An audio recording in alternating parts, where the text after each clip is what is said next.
I think this is where we're supposed to go. Yeah, the directions weren't really clear. This kind of looks like a studio. It's really dusty and I don't think they took out the trash before they got carted away. Do they ever? No, the answer would be no.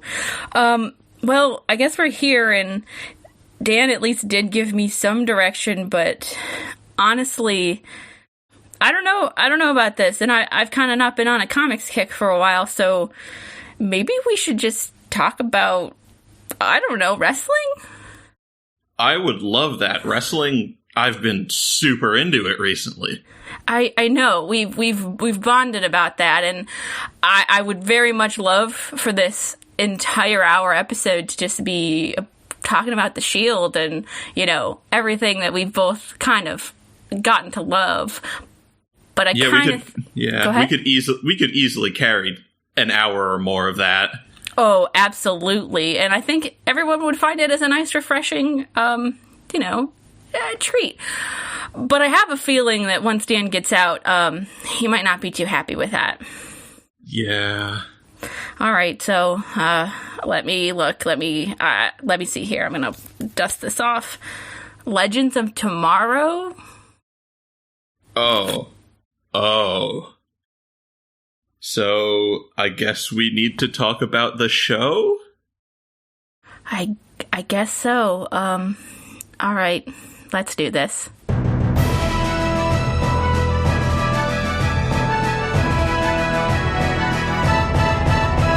Hello, and welcome to Supersons. I guess it's not my normal podcast, which I'd be introducing you to the young ones, but I'm Charlie. Hello, I'm Vishal. I don't usually do podcasts, but I'm here, apparently. We've gone through temporal space-time, as the show has taught me much about, to bring you this podcast. Yeah, Dan and Jake are indisposed, so you will be hearing from me and Vishal for this lovely interim amount of time that this could possibly take. But yeah, if you don't know much about me, my name is Charlie Davis. I do host a podcast called The Young Ones, all about teen superhero teams and why me, my partner, and our friend Reed love them. That takes its direction sometimes from talking about teen comics to teen superhero TV shows to sometimes talking about things like wrestling and other properties that we just want to talk about. I'm a comic critic. I shitpost about a tremendous amount of things, but that's my deal. Right now, Vishal and I do belong to a group of individuals who are writing all about the Dawn of X books. Yeah, I'm writing about Marauders with Christy Edelman. It's been great, and I think Charlie is writing about Excalibur with Nola Pfau. Very much so, and both of those books have been excellent. So that's kind of where we're at. I don't know if this hour, 43 minutes without commercials, is quite as excellent. Yeah, Legends of Tomorrow it's interesting, I think. So because I'm kind of new to this, my only exposure to the DC universe really is the cartoons. So Justice League Unlimited, I've watched a fair amount of Batman and Batman Beyond. Those were kind of my like kids WB like staple television when I was growing up. But I don't read DC Comics. I don't do a whole lot there. So what is your relationship to DC Comics?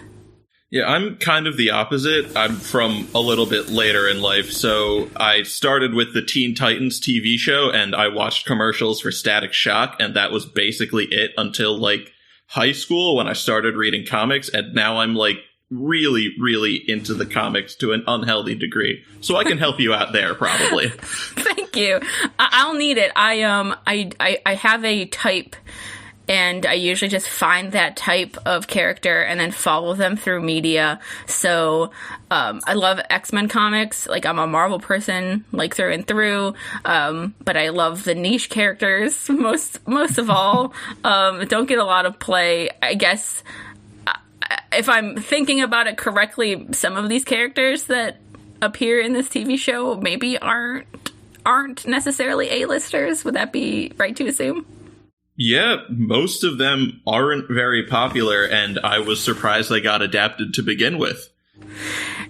And because I the only CW show I've ever consumed on a weekly basis at any point in time is Supernatural.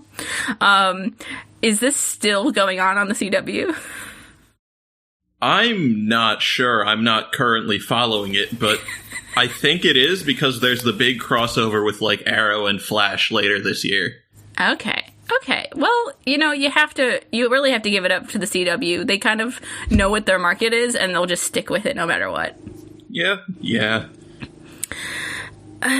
So you were telling me that you watched the first season of this and then kind of just noped out. Yeah, see, the problem is the first season focused the most on the two characters who I don't know that anyone really liked in this show, Hawkman and Hawkgirl. Their whole thing was not great.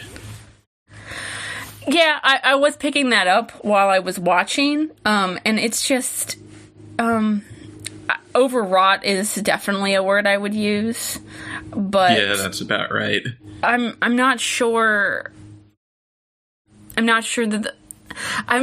where those fans of those characters are. Like, I know where I live, and I know where people sit in that spectrum, but I look at things and I'm like, is there someone out there that's, like, really into this? And I think maybe there is. I don't know them, nor do I want to be seen by them, but that's just me. But apparently Hawkman wasn't always bad, so maybe you could tell me about the not bad Hawkman.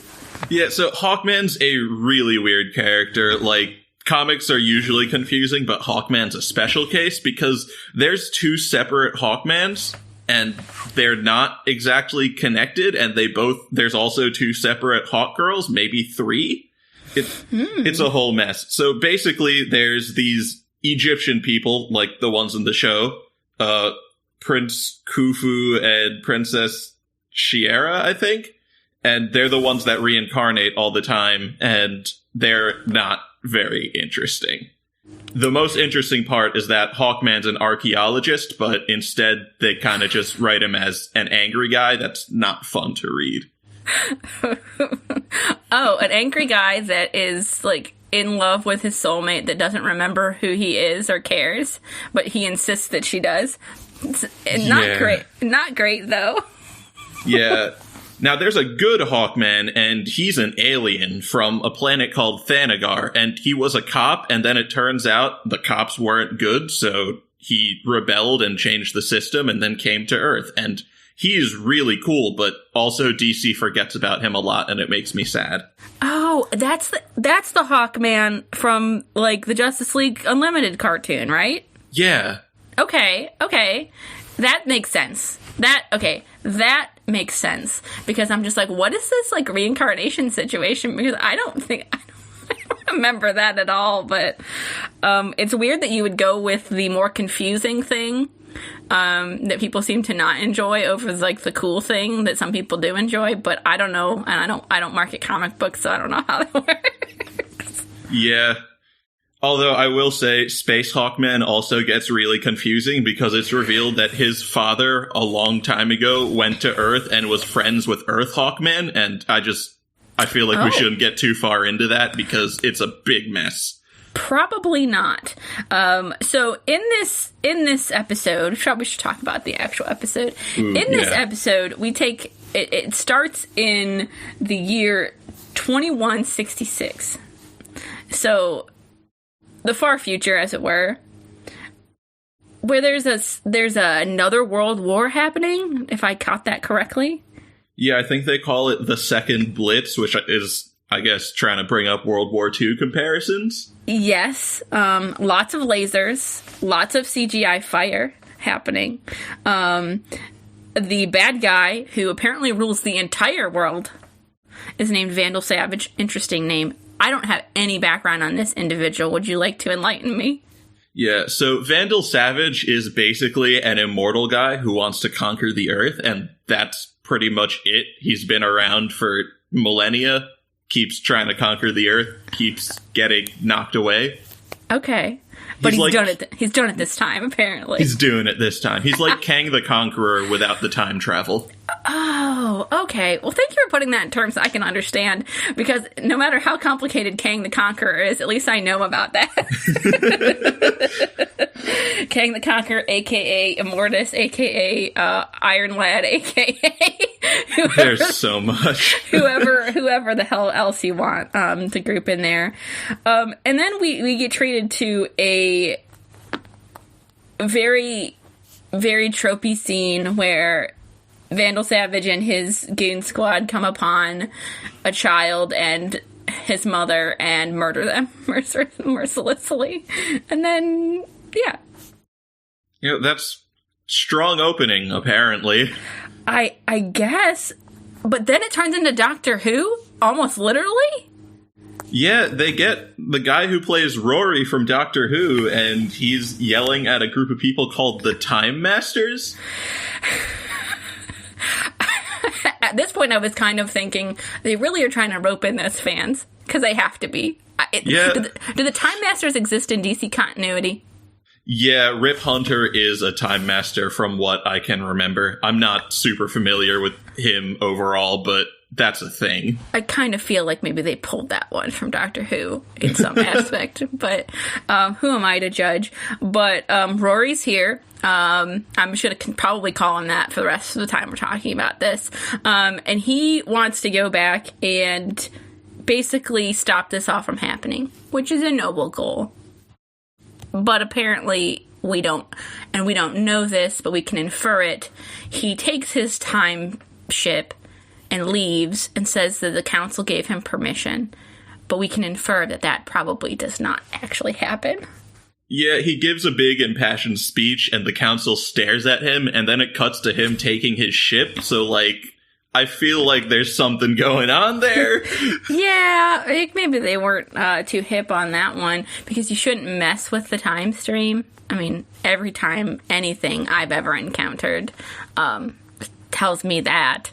So I'm going to just say they gave a big thumbs down in that type of situation. And then we kind of get a play-by-play of the people who are going to be in our story, of which I only know one of. So would you like to tell us about these individuals? All right, so from the top, he starts with Ray Palmer, the Atom, who was in Arrow for a while as basically Iron Man, but nicer. And then he allegedly died, and then it was revealed he didn't die, he just turned very small. So now he's Ant-Man. Okay, so he's, I know, this is the thing I noticed. It was the man who once played Superman playing Ant-Man and Iron Man at the same time. So Brandon Routh has got like some sort of trifecta going on here with this character. Yeah. Yeah, and Rip just like recruits him, I guess, which is how the rest of all of these scenes go. He just kind of recruits everyone. By shooting them with light and like a kind of like a vaguely like Men in Black type of situation. It's like, oh, hi, bye, like type of scene. Yeah, it's weird. Next is Sarah Lance, who is an Arrow character. And, oh man, she was the sister of Oliver's girlfriend, who he was cheating on his girlfriend with, and then she was thought dead for a while, and then she came back, and now she's, like, around? So, Arrow was... So Arrow was, sleeping with the sister of his girlfriend. Yeah, before he became Green Arrow, and he was just, you know, the billionaire rich kid, he was sleeping with his sister's girlfriend, and he took her on a cruise, and then the ship got blown up. He thought his girlfriend's sister died, and he was stranded on the island, learned how to shoot a bow, and became the Green Arrow. And then eventually his girlfriend's sister came back and wasn't dead, but she was an assassin. What? Is the going to an island and learning how to shoot a bow and arrow, like, canonical to the Green Arrow's backstory? Yeah, that is his origin. Okay. He got stranded on an island and learned to survive. They reference it a lot on the show. Yeah, because I think I'd seen some episodes of Arrow at some point, and, like, he was on an island, and it kind of seemed like Lost, and I'm like, I'm going to turn this off.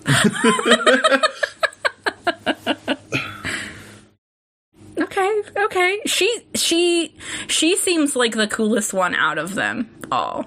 Yeah, I really like her. She also ends up being gay because I guess Green Arrow was so bad that she was turned off men entirely, which I'm with. That's valid. Seems valid to me.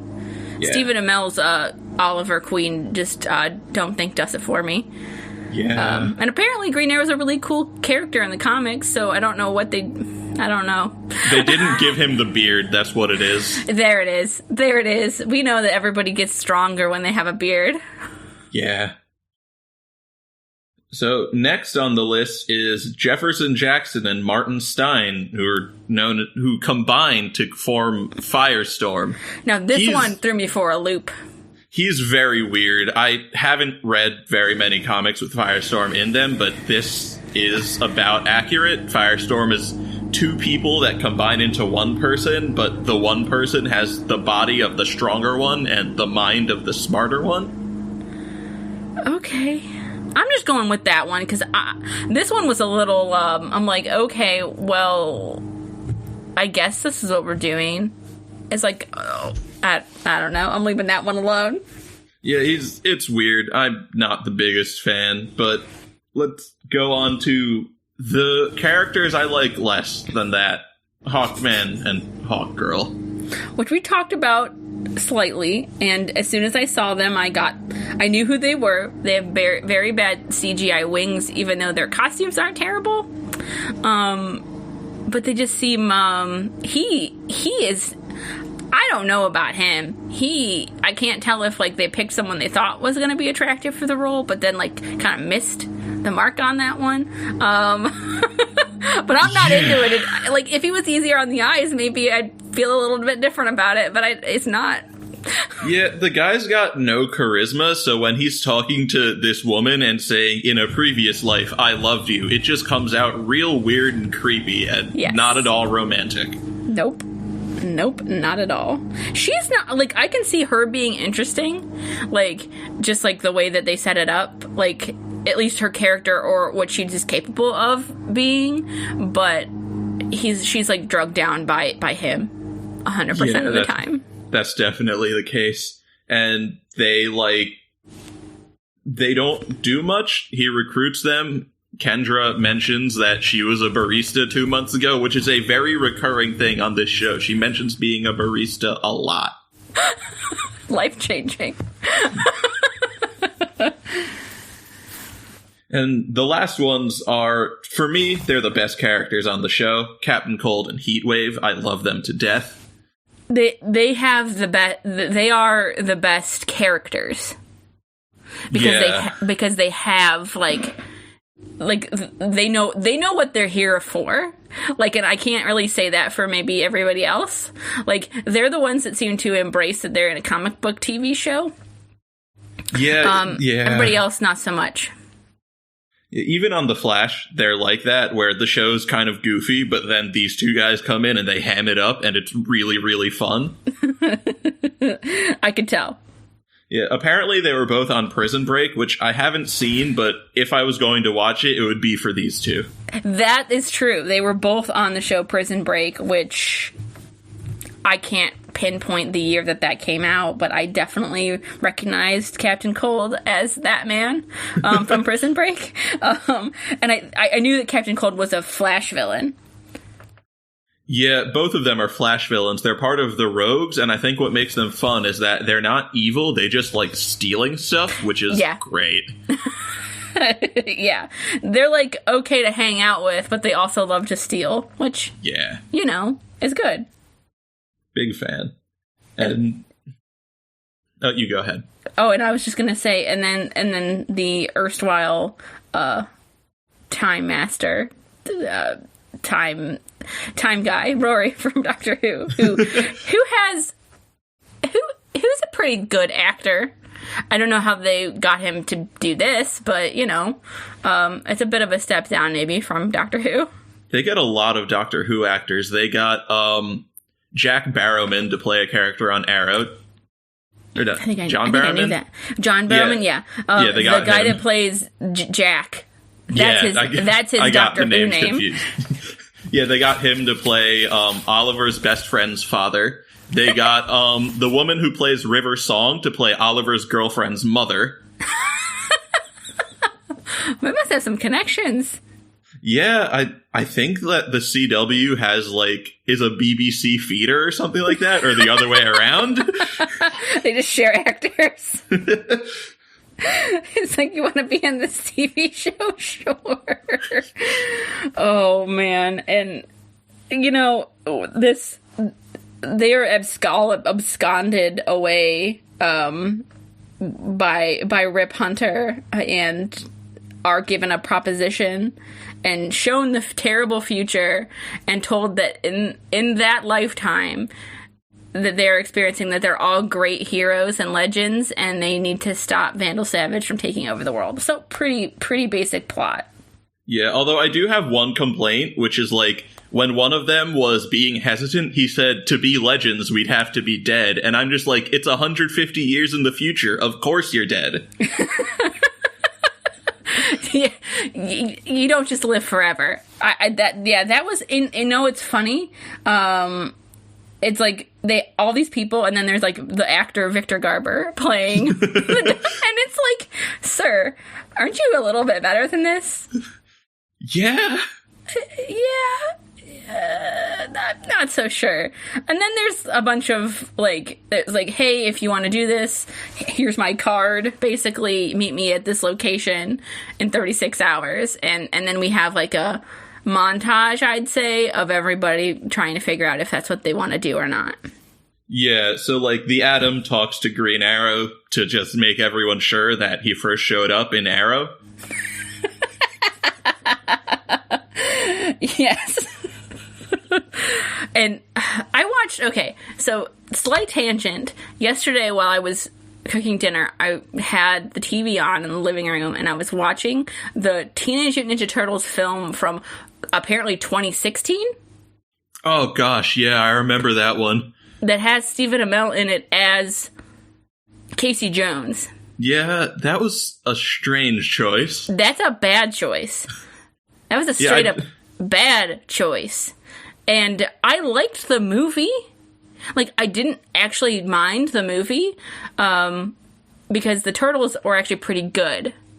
But I didn't even mind Megan Fox as April O'Neil. I didn't mind it. But Casey Jones, not so much, and they probably shouldn't have brought in Krang. Just don't do that.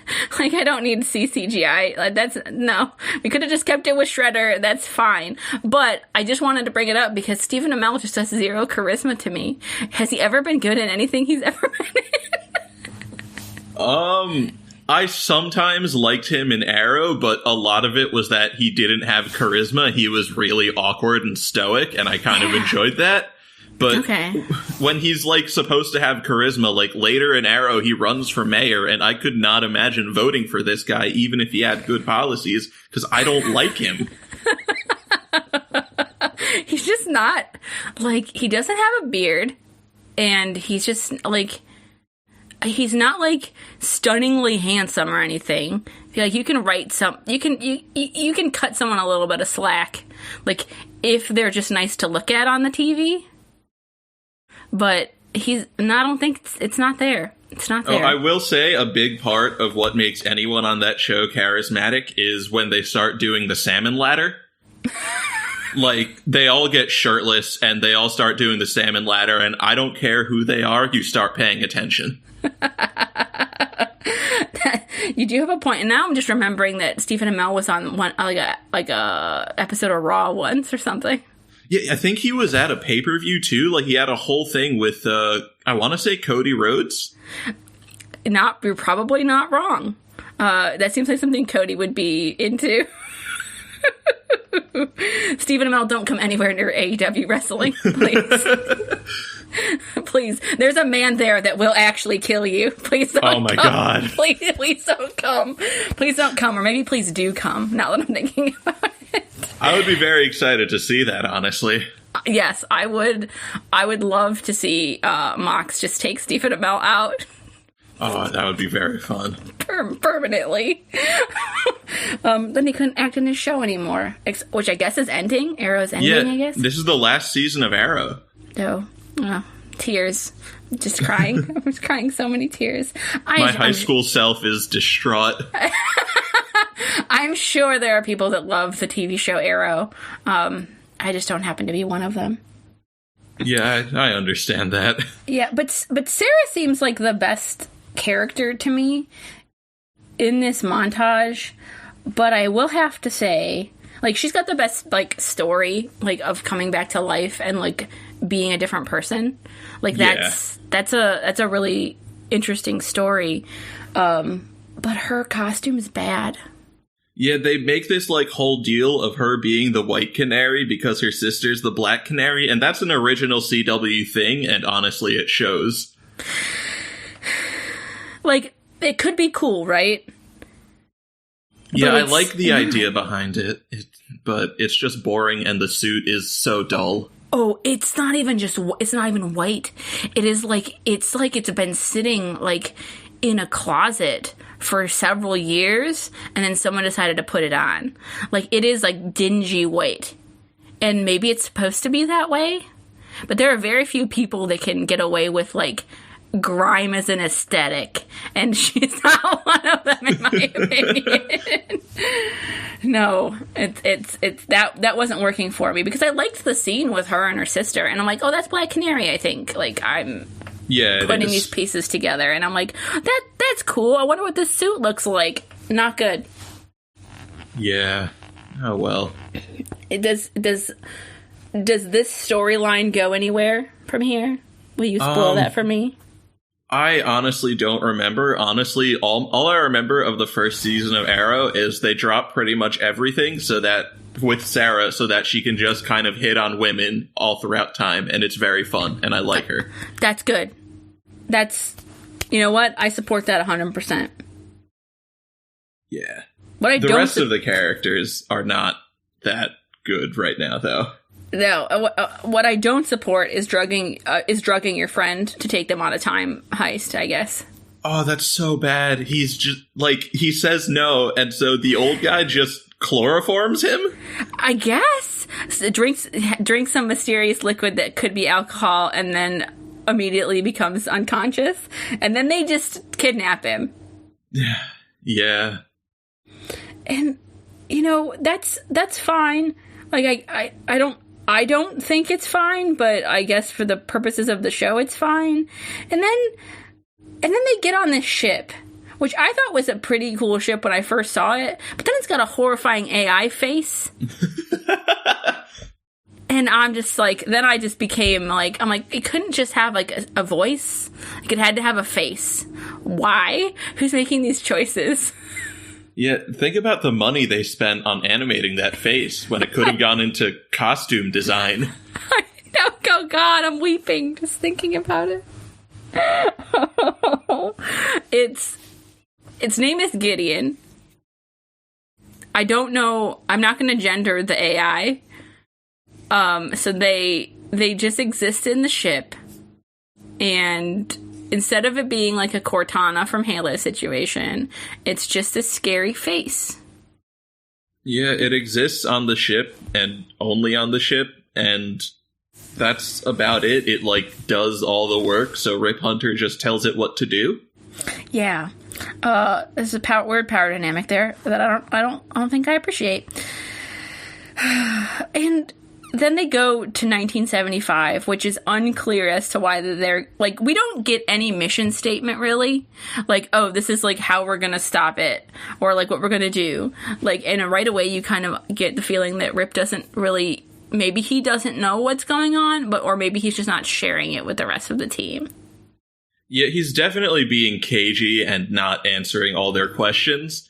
And, like, it's a weird dynamic, but it's also deliberate, so I can kind of forgive it.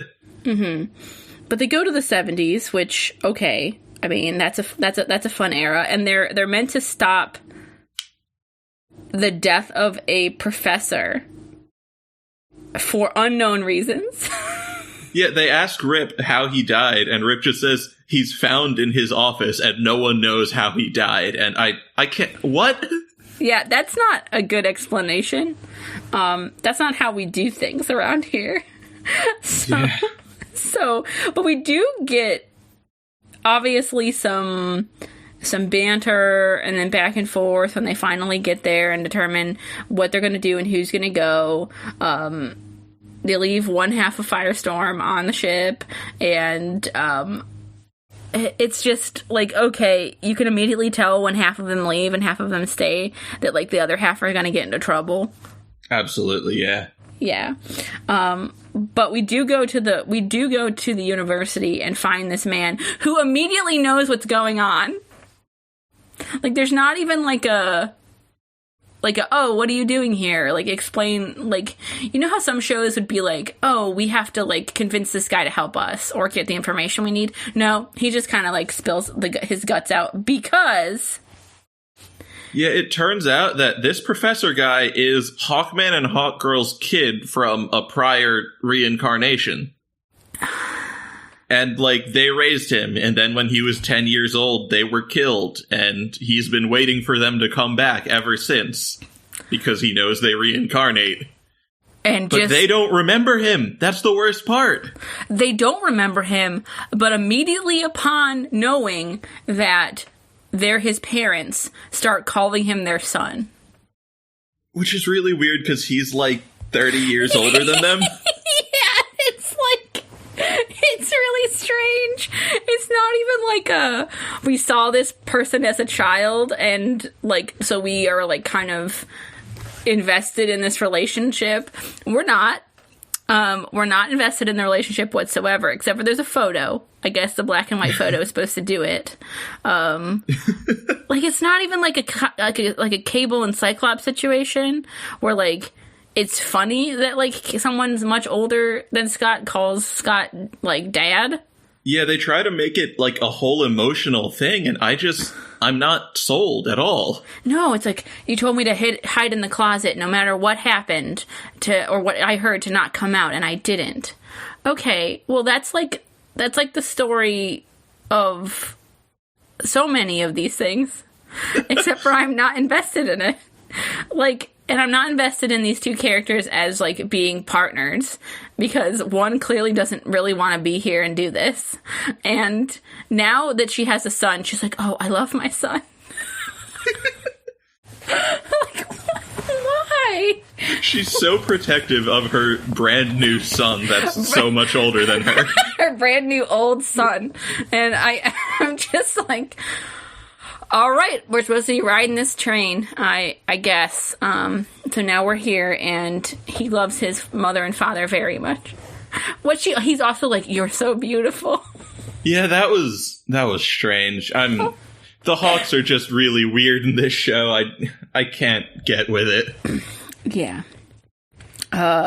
And while that's happening, in the meantime, Sarah and Captain Cold and Heatwave all go to a bar. Yeah, and they leave Jefferson in the ship because he's a kid, which is just kind of rude. Yeah, also, like, he didn't ask to be here, and now he's just being like, oh, you have to sit. You have to just sit here. It's fine. Yeah. But we do get a whole backstory about Vandal Savage and the fact that, like, he's also connected to the Hawk people and was in love with Shaira, and so now it's even more complicated. And oh yeah, apparently the only reason he's immortal is that when he kills the Hawk people, he absorbs their life. It's weird, but it's only the Hawk people. He can't kill anyone else. He just does that for fun, I guess. And, like, I don't care about him. and I don't care about any of these people. I'm not emotionally invested in anybody.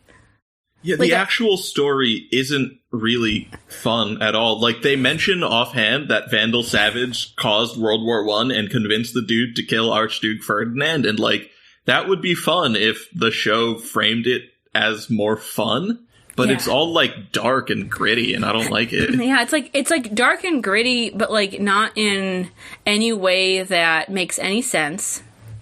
It's just, like, it's kind of just, like, we're putting our wheels down and just pushing forward because we just got to get through this one, everybody.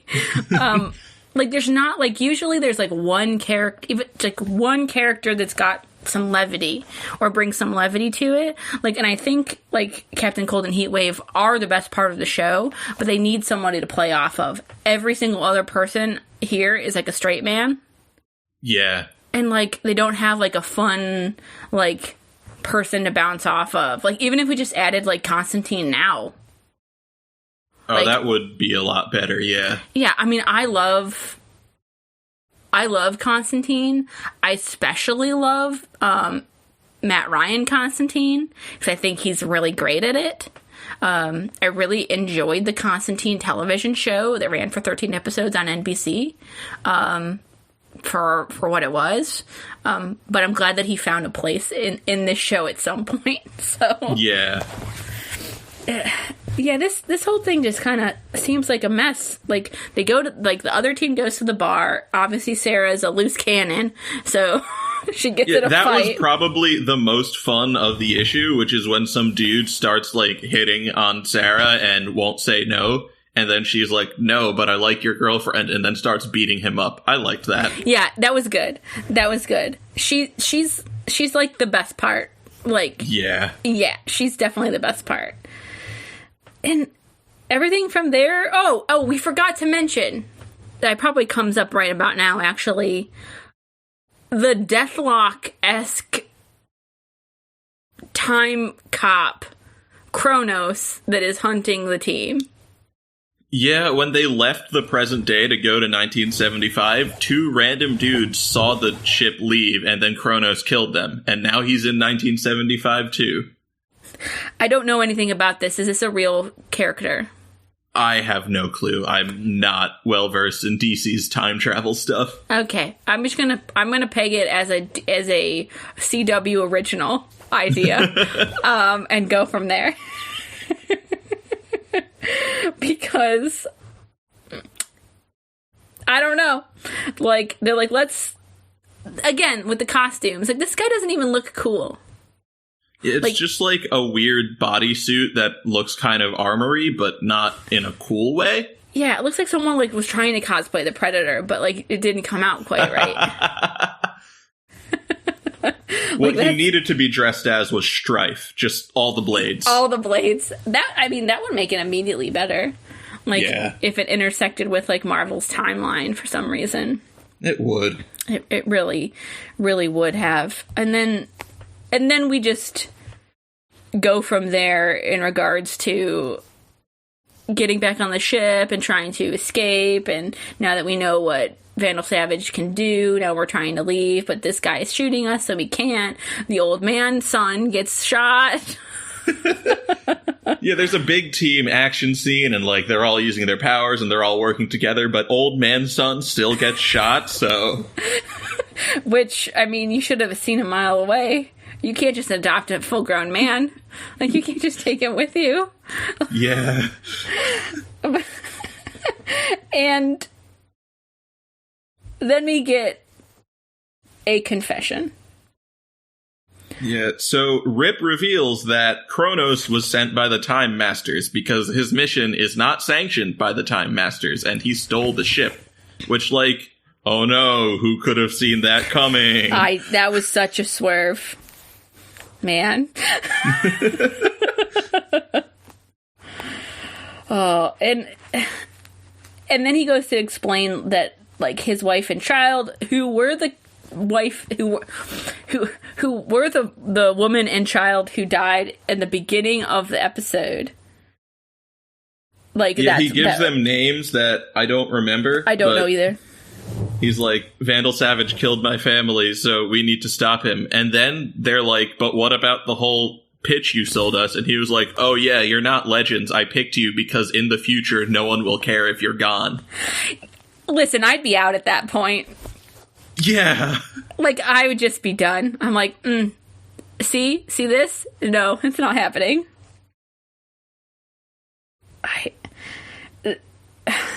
Yeah, that was extremely rude. It's not good. And then the old man finally dies after being mortally wounded. And then Kendra is suddenly like, yeah, you know what? I think I actually like this Hawkman guy who's been creeping on me for the entire episode. I'm gonna get with him. Yeah, let's do this. My old man son told me some things, and now I am madly in love with you. Oh my god. It's like, it's so not good. It's just not great.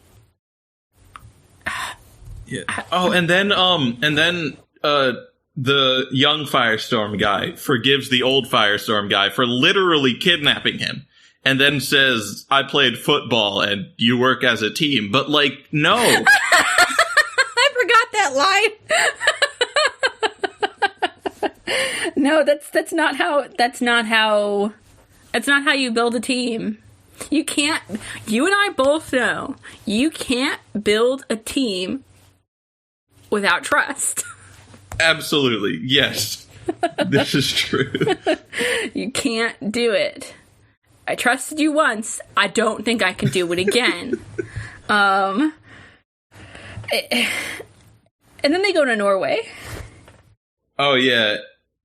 And Vandal Savage is like, he says a bunch of poetic stuff, and then he gets a nuke, and that's where the episode ends? Yeah, and that's where you stopped watching. Yeah, so this is a 2-part pilot, but I only watched the first episode because I didn't realize that at the time, and also I didn't want to watch anymore. As you can tell from our biting commentary, we didn't enjoy this one. Yeah, there's a lot of really weird problems, part of which come from the CW, and part of which just come from generally bad writing. Yeah. Is this a Mark Guggenheim joint? I honestly don't know. I think he was just working on Arrow this season, but, like, this season of Arrow was also the worst season of Arrow, so... So there's our answer. Yeah. Okay. Yeah, I mean... So CW definitely plays to a very specific audience. And I feel like if you watch one CW show religiously, you probably watch them all. And maybe just not the DC ones, but probably Supernatural. Later seasons of Supernatural. Let me maybe put a caveat in there. And everything else. Like, wasn't the Vampire Diaries on CW too?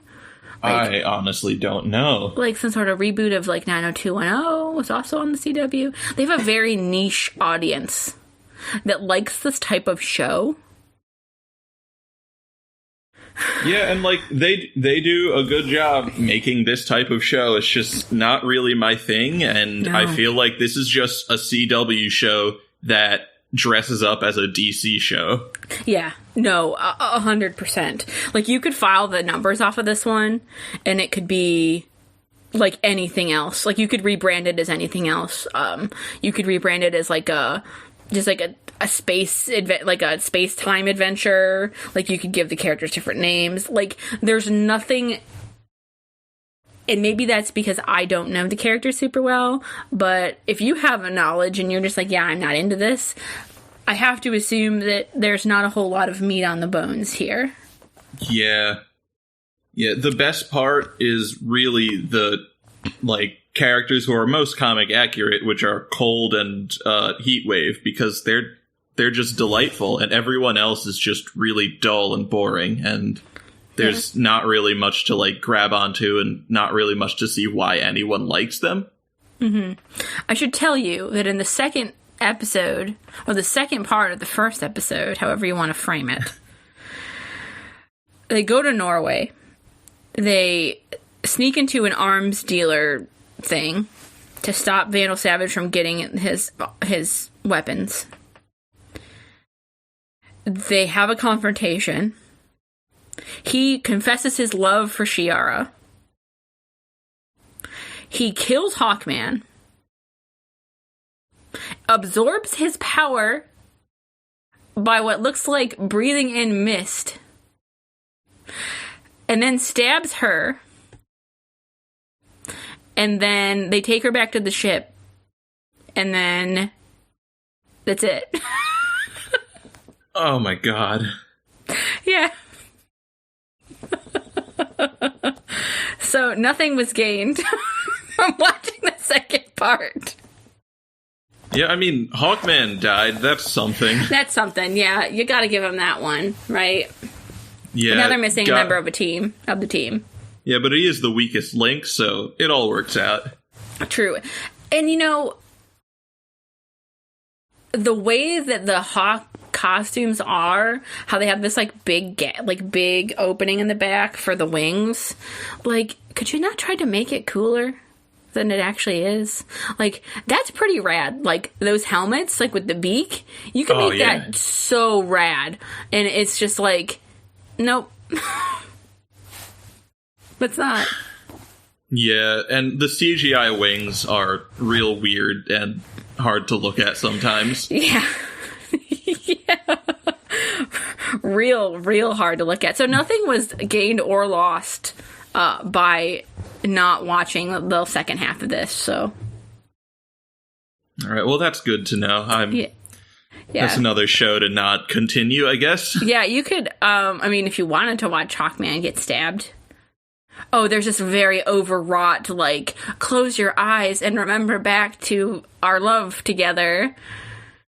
Oh, and because it's the show, she does, and then she remembers him in Egypt bringing her a dagger with a terrible poem on it that's like 3 lines that rhyme. And she reads them, and she's like, that's beautiful. And I'm just sitting here like, how does pro wrestling have better writing than this situation happening right here? Yeah. I almost would rather watch Rusev do whatever he's doing right now. Almost. Oh boy. Would you rather watch that, the clip from SmackDown where Baron brought out that dog mascot with Roman's shirt on? Oh, that... Like, kids, I'm not sure what's happening here, but okay. Yeah, that's what's happening in the WWE right now. Yeah, go back and watch the WWE from, like, 2012. Yeah, that's some very good stuff right there, I can vouch. That is some very good stuff. While we're on the topic, and I'm sorry, Dan, but this is just was going to happen. What's the last thing you watched from back then?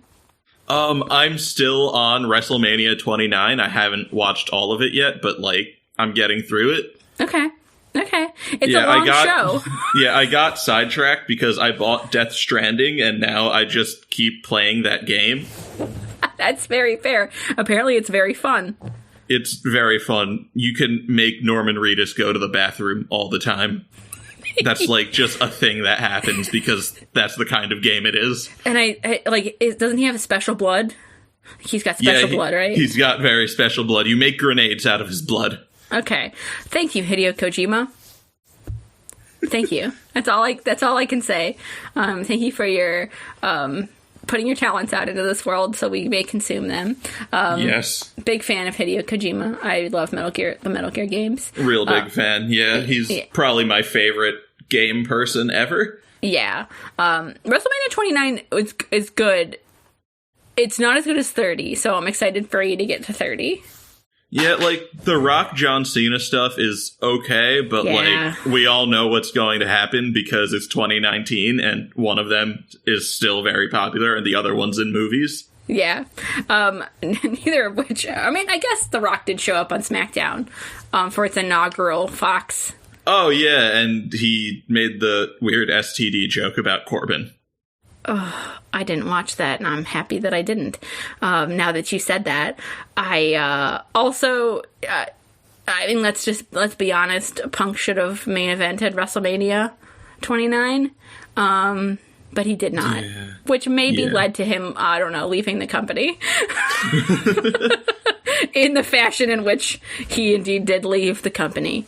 I'm not looking forward to whenever Punk goes away, because even though he's a jerk, I love watching him do everything. Oh, yeah. No, absolutely. So you're, like, in the middle of, like, Undertaker stuff with Punk, right? Yeah. He's awful. I love it. Yeah. No, that's some really, really interesting stuff there, and it's really hard to believe that it's, like, there's a bunch of good Shield content, but they've only been around for, like, not even that, like, long amount of time. I love the whole, like, the Shield is undefeated because they work together thing. Like, it could be cliched, but instead I just love them a lot. Yeah, and at this point you're, like, you were supposed to hate them because they were just running roughshod over everything, but you couldn't. I think if Dean wasn't there, I'd probably have hated them, but he's so charismatic. He's so into it. Yeah, it just, like, oozes off of him. It is honestly a reason to just, like, watch. I don't know anybody that would, like, is into wrestling and you would show like him talking to the camera doing promos with, and they wouldn't, like, be immediately sucked in. It is a good skill to have, and a lot of times you don't have, like, the mic skills, but you're a good wrestler. And if sometimes you have the mic skills, but you're not a good wrestler, but Dean is both. So yeah, it's good. Yeah, I really love just their whole, like, they start ganging up on people and it's like a pack of dogs just destroying someone. Mm-hmm. It's like, it doesn't look like there's any technique to it, but there obviously is, and it's amazing. Yeah, like, watching their tag matches is really cool. Like, watching the things that, like, Dean and Seth do together, and watching the things that, like, Roman just does on his own. Like, it's just very good. Yeah. And they start, when they start breaking out into, like, it won't be for a while, but obviously, like, you know, the stuff that comes up, and it only gets better. Like, yeah, the entire time after Seth betrays them with Dean is, like, amazing. Oh, God, I can't wait. I've seen the promo they made when they first reunited, and, like, I think it's the best promo the WWE's ever done. Oh, the one that I posted where it's like, I knew a guy who looked like you once. He was a liar, a cheater, somebody who would stab somebody in the back. Yeah, that entire situation when they came back together, like, because wrestling forgets about the past a lot. So you don't really get... I'm so sorry, Dan. You don't really get... like, you don't get, like, callbacks, or, like, somebody will turn from heel to face, and then all of a sudden we're all supposed to be, like, cool with it. Like, yeah, it's like, oh, you're a good guy now. That's fine. But when the best part for me is the callback to when they did the video from an undisclosed location when all three of them were back together. Yeah, and they're just like, they tried to tear us apart, but we don't break. Yeah. Oh, and God. And, like, that entire promo with Seth and Dean, it's like, no, like, Dean remembers what you did. He's not going to forget. Like, yes. He won't, he does not forget. And it's like Seth being like, hey, you know, I've moved past it. What's it going to take for you to move past it? And, like, him standing in the ring, like, begging Dean to hit him with the chair. Like, oh my God. Like, one, that's, like, the gayest thing I've ever seen. And two, it's like, I don't know how much of that was scripted, but I feel like it wasn't. Like, it's because it feels, like, very real. Like, and them as the tag, like, them coming back together and winning the tag team belts and being tag champs for a couple months after that. That's, like, probably my favorite period I've actually, like, explored. I haven't gone... Oh, man. Yeah, it's so good. It is just, like, them kind of just being, like, a team again, and, like, just, like, bouncing off each other, and it's very good. So I'm excited for you to get to that point, but everything before that's really good, too. As long as Dean Ambrose was in the WWE, things were okay. Yeah.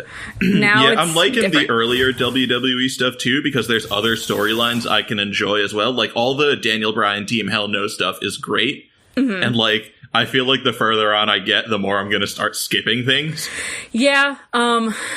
You know, you always got to find that person, and, like, you're like, oh, well, as long as, like, I have this one wrestler that I like, things will be okay. But, like, WWE seems to just, once they don't know what to do with someone anymore, or at that point, like, they just kind of, like, fall away. Like, that's what's happening to Seth right now. It's kind of sad. Yeah, he's losing it. That's really disappointing. Yeah, like, it's upsetting because you kind of know why he doesn't have it. He doesn't have somebody to bounce off of. Like, you can't go back to the Shield. Like, you can't do it anymore. Like, they apparently won't let him and Roman play together anymore. So, because God forbid someone starts chanting Shield, when the third member of the Shield works for another company. But I am indeed enjoying Jon Moxley immensely. He is so good. The match he's fighting Darby, and I'm going to lose my mind. It's so good. I'm so excited for Wednesday. That match at Full Gear. What did you think of it? I didn't get to actually talk to you about it in any full time. Yeah, this was the first death match I watched, and I absolutely loved it. Like, it was absurd, and I lost my mind when he started tearing the ring apart. It was, oh man, I wondered how it was going to finish, and I'm glad that it finished like with like wrestling. Yeah. But everybody was talking about how it was violent, but at the same time, like, there was at no point where the entire match wasn't telling a story. And it's really crazy to think that, like, it can just be that good. Like, it was Mox, like, breaking out of his shell that he had been in for so long and getting to do what he wanted to do, and it told the story of, like, him letting go, and it also, like, had all the callbacks to the stuff with Kenny, and, like, how this has actually absolutely pushed Kenny to his limit, and he was actively looked like he was losing his mind during the match, which was very, very good. It was so good. Like, it even had, like, Looney Tunes-esque elements in it with the screwdriver and the the glass. The glass. Oh, God, the glass. The Die Hard, like, what can only be, like, considered as, like, a Die Hard, like, reference when John was crawling through the glass to get to the ropes, which wouldn't have even broken the sharpshooter because it was a lights out match. I don't know. Yeah, I think he ended up using the ropes for, like, leverage to get out. Because he pushed Kenny back and then, like, threw Kenny into the glass. Nice. Yeah. I haven't watched it since because, like, for hours after I'd watched it, I couldn't sleep. And I was like, I was like so excited. I was like, or it was just so good. I'm like, oh my God, what's going to happen on Wednesday after? Like, because at that point we didn't know that Kenny wasn't cleared. Like, yeah.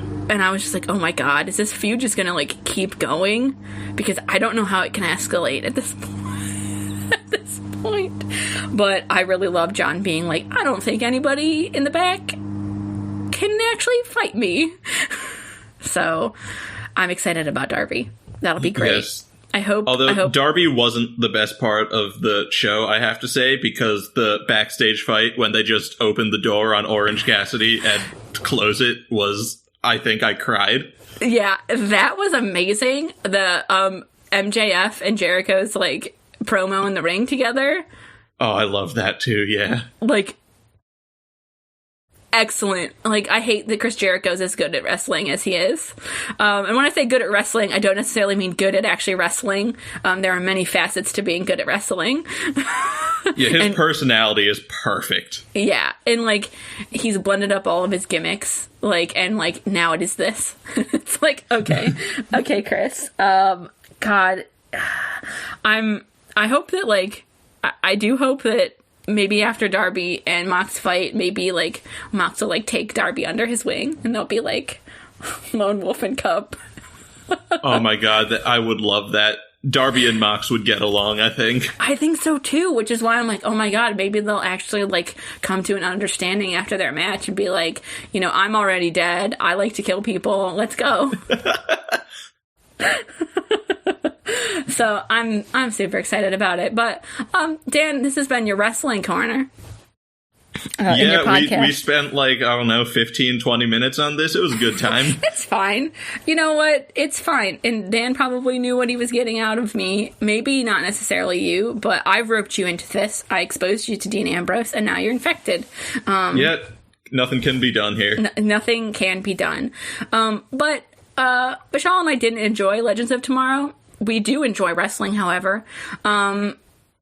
But maybe if you're, I don't know. I feel like if you haven't watched Legends of Tomorrow yet, maybe don't. Yeah, I've heard the later seasons do get better. I've only seen the first season, so I really can't judge. But I've heard, like, once they stop taking itself so seriously and the Hawks leave after season 1, it gets enjoyable. So maybe try out season 2. I don't know. Yeah, or maybe watch another CW show. Maybe catch the last season of Supernatural. Or Arrow. Yeah, or Arrow, because it's coming to an end. It will be the last. Or maybe check out some wrestling. AEW Dynamite. That also works. AEW Dynamite every Wednesday. You can catch CM Punk on WWE Backstage. Oh my god. If he doesn't show up at Survivor Series, I don't know what they're doing. I don't either. God, you have Survivor Series in Chicago and you don't have CM Punk come? Yeah. Like, oh, and also, why didn't you just wait for Survivor Series? I don't know. I feel it's kind of like they squandered it a little. I think Fox wanted to bring him out specifically so they could get the pop instead of WWE getting it on a pay-per-view. I agree, but I think the best way to utilize CM Punk without having him be, like, under any, like, having to, like, do anything that Vince McMahon or Hunter wants him to do is to, like, bring out CM Punk at Survivor Series at the very end and be like, you know, I work for your benefactors, and they've brought me here because they think your show sucks. And, I'd love that. You know, now I'm in charge. Like old, I don't know how much older wrestling, like 90s wrestling you've watched, but they did that. They do that a lot, where it's like someone would like get like fired or something, and then they'd come back as like the commissioner of the whole WWE. So it'd be like, God, that's wild. Like Mick Foley got fired, or like he had to retire. Like Hunter beat him in a match, and like a couple weeks later, like he came back as the commissioner. Like, and it would be amazing if CM Punk just showed up and was like, "Yeah, Fox thinks the show sucks and the ratings are going down, so now I'm in charge." Like, that'd be beautiful. Couldn't have done that. Sorry, I don't work for you, WWE. You can't have my ideas. But sometimes I do put them out into the open by speaking them, and they just occur. So I'm putting that out into the world. Putting it out there. But, that aside, this has been an episode of Supersons brought to you by Wrestling and the CW. So, go consume either one of those products. In the meantime, if you like to hear me speak, you can find me at Genetic Ghost on Twitter, where I talk way too much about random ass things, mostly to do with Mox or Ambrose. They are the same person, just really not the same person. I don't know how you disambiguate that. I'll try. And you can catch me writing articles over at XavierFiles.com, covering the new Excalibur series that comes out, I'd say monthly, but I think it's more than that, or will be more than that. It's however much Marvel wants it to come out. Yeah, exactly. You can find other things that I write on my Twitter page, too, and my podcast, The Young Ones, which you can find at Young Ones Cast on Twitter.